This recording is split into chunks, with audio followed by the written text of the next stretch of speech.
Thank you very much. I now call on Humza Yousaf to conclude the debate. Cabinet Secretary. Presiding Officer, before I start the substance of my speech, let me say that we will be voting for both the Labour and Green amendments. In relation to the Green amendment, let me just reiterate what my colleague Christina McKelvey and indeed what Patrick Harvey have already said, that we urge people to protest using digital means and other methods which do not include mass gatherings outdoors. Let me also say to the number of members who address the issue of hate crime data and having disaggregated data, that I agree with the point that you make. I raised it and had a good discussion with BEMIS and some other racial equality organisations recently. If it wasn't for the pandemic, this month would have seen some work on that being put forward and brought forward by Police Scotland, and I'll re-engage with Police Scotland about when we can bring forward disaggregated data, because the points that have been made about data, having information, are hugely, hugely important. Presiding Officer, I will start this speech and end it in the same way, to say that I'm angry. I'm angry that in 2020 we're once again confronted with scenes of horrific racial injustice. I'm angry that in 2020 we're still dealing with overt racism, with subtle racism, with institutional racism, with structural racism. Whichever form it takes, it is still racism. You may well think that as time has moved on, that racism has declined, that manifestations of overt racism are no longer commonplace. I'm afraid that's not the case, Presiding Officer. I don't have to cast my mind back particularly far. I suspect the same is true for Anas, to somebody calling me a Paki. Don't even start me on my Twitter timeline, which is frankly a cesspit of racism. I'm angry, Presiding Officer, because in this day and age, we're still telling people of colour to go home. Brian Whittle, what I thought was a really excellent contribution, says that he remembers a time in a bygone era when he would see casual racism on the TV. He doesn't have to go back to a bygone era, Presiding Officer. I heard it just yesterday. I saw a video clip yesterday of the social commentator and author Afua Hirsch on a panel chaired by LBC's Nick Ferrari. She explained her views of needing to confront the racism of figures in British history. And Nick Ferrari's response was, if you don't like Britain, which is her home, why do you stay? He would simply not have asked that question if a white person was sitting in the chair. But people of colour are still fair game when it comes to racism. Forget the racial jibes. Forget the slurs that we still have to put up with. Racism is literally killing minorities, as we have all seen and we have all referenced. But as everybody has mentioned, racism doesn't just exist in the United States. The events in the United States force us to hold a mirror up to ourselves and to confront the racism that exists here. The unconscious, the subtle, the overt, the institutional, the structural. On all of these fronts, Scotland is not immune. Presiding Officer, this is the part where we should all begin to feel uncomfortable, because we have to accept the reality and the evidence in front of us that Scotland has a problem of structural racism. As people have mentioned, take this Parliament as an example.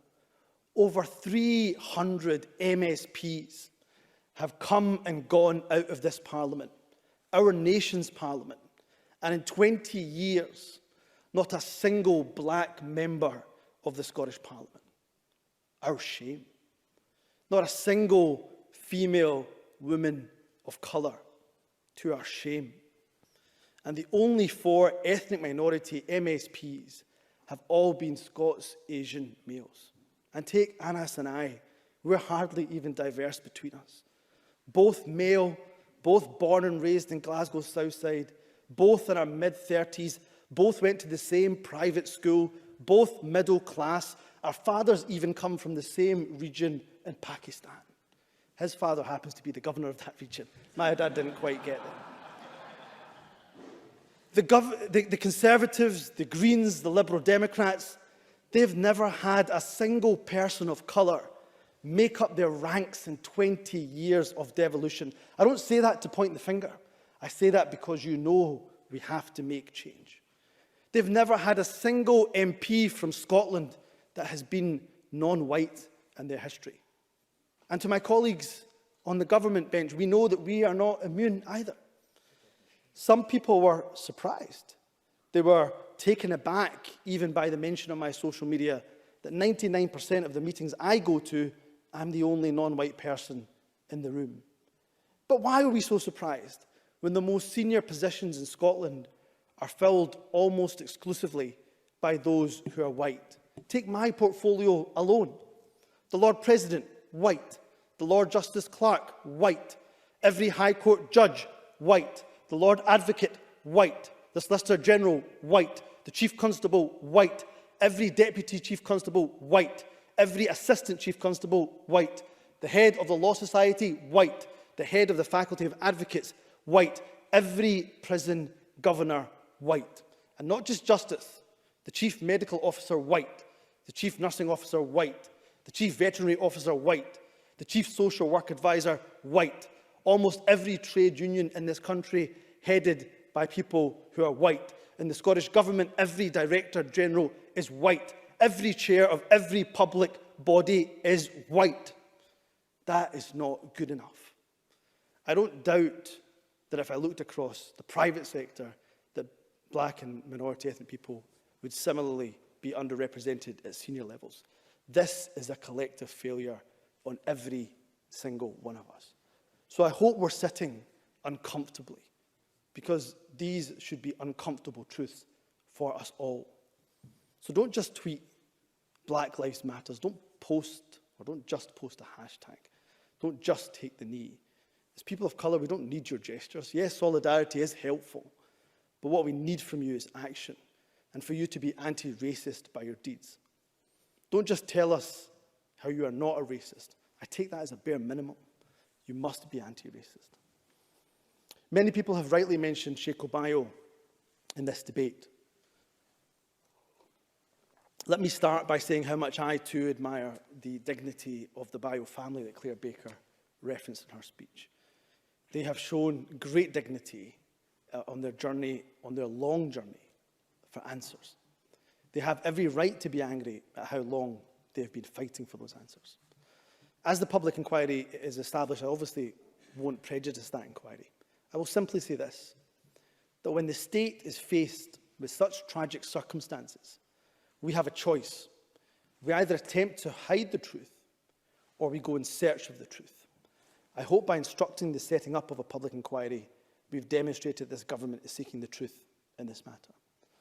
To conclude, Presiding Officer, there is no black MSP in this Parliament. In a debate about Black Lives Matters, there isn't a black voice here, to our shame. So I want the last words in this debate to belong to George Floyd. But before I read out the last words of George Floyd, Presiding Officer, I ask every member here to imagine that these words came from your brother, from your father, your son, your cousin, your nephew, as they had a police officer's knee on their throat for 8 minutes and 46 seconds. Here are George Floyd's last words. "It's my face, man. I didn't do nothing serious, man. Please, please, please. I can't breathe. Please, man. Please, somebody. Please, man. I can't breathe. I can't breathe. Please. Man, I can't breathe. My face. Just get up. I can't breathe. Please. I can't breathe. Shit. I will. I can't move. Mama. Mama. I can't. My knee, my nuts. I'm through. I'm through. I'm claustrophobic. My stomach hurt. My neck's hurt. Everything hurts. Some water or something, please. Please. I can't breathe, officer. Don't kill me. They're going to kill me, man. Come on, man. I cannot breathe. I cannot breathe. They're going to kill me. They're going to kill me. I cannot breathe. I can't breathe. Please, sir. Please, sir. Please. I can't breathe. Presiding Officer, I hope we're all angry. That should be our overriding emotion when confronted with racism. I hope that every single one of us takes that anger and we use it to recommit ourselves as anti-racist. Let us be judged by our deeds, Presiding Officer. Our deeds, not just our words. Thank you.